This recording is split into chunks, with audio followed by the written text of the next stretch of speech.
En ce temps-là, Jésus disait à ses disciples, « On portera la main sur vous et l'on vous persécutera. On vous livrera aux synagogues et aux prisons. On vous fera comparaître devant des rois et des gouverneurs à cause de mon nom. Cela vous amènera à rendre témoignage.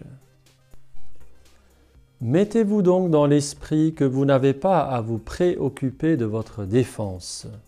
C'est moi qui vous donnerai un langage et une sagesse à laquelle tous vos adversaires ne pourront ni résister ni s'opposer. Vous serez livrés même par vos parents, vos frères, votre famille et vos amis, et ils feront mettre à mort certains d'entre vous. Vous serez détestés de tous à cause de mon nom.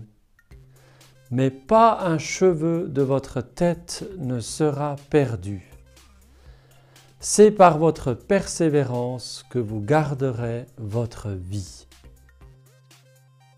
Le passage que nous venons d'entendre est tiré du chapitre 21 de l'Évangile selon saint Luc. Dans ce chapitre, Jésus parle de la ruine du temple de Jérusalem, ainsi que de sa venue glorieuse, de la venue glorieuse du Fils de l'homme. Et à cette occasion, il annonce à ses disciples des persécutions. Oui, quelque part, Jésus t'annonce que tu seras traîné devant les puissants de ce monde, que cela sera par contre l'occasion de lui rendre témoignage, que cela t'amènera à rendre témoignage. Les persécutions nous permettent de rendre témoignage. Oui, parce que c'est face à l'orgueil qu'on peut faire preuve d'humilité. C'est face à la méchanceté qu'on peut faire preuve d'une bonté profonde, un peu gratuite, conquérante. C'est facile d'être bon avec ceux qui sont bons avec nous. C'est facile de rendre l'appareil à ceux qui nous font du bien. C'est plus difficile de ne pas rendre l'appareil à ceux qui nous font du mal, à ceux qui sont injustes avec nous. Mais justement, à ce moment-là, nous révélons quelque chose de l'amour de Dieu. Les chrétiens sont ceux qui sont capables de pardonner et de bénir ceux qui les maudissent et d'aimer leurs ennemis.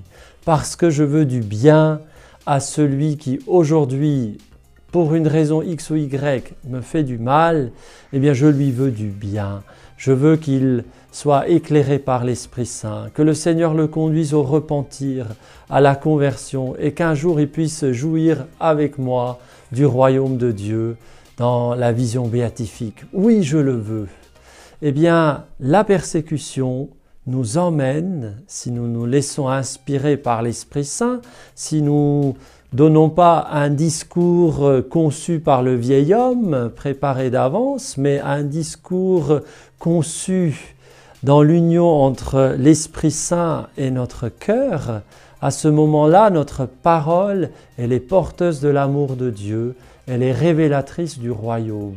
Oui, il y a beaucoup de personnes qui ne connaissent pas le royaume, beaucoup de personnes qui n'ont peut-être jamais fait l'expérience d'un amour gratuit, authentique, véritable à leur égard.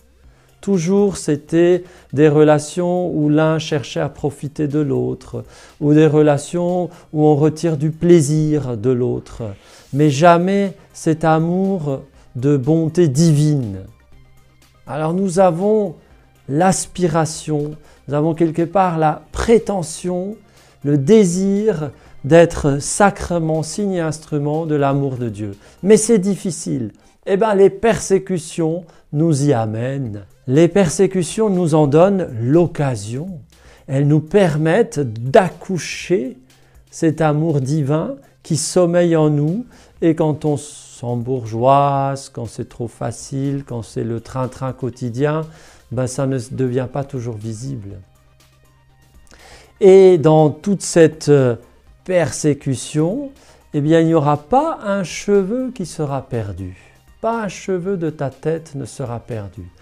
Le moindre effort, le moindre acte de charité, le moindre sacrifice, le moindre acte de foi sera gardé précieusement dans le cœur de Dieu et il aura une fécondité éternelle. Nous vivons un temps extraordinaire où nous avons l'occasion de devenir sacrement de Dieu, signe et instrument de la grâce de Dieu d'une manière plus puissante. Eh bien, ne ratons pas cette occasion.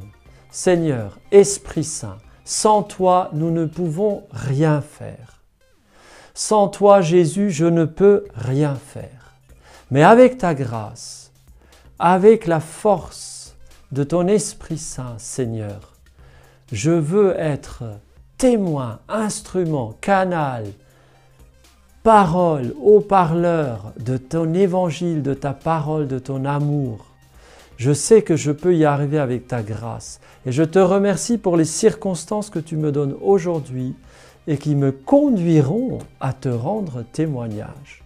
Gloire à toi, Seigneur. Merci. Amen.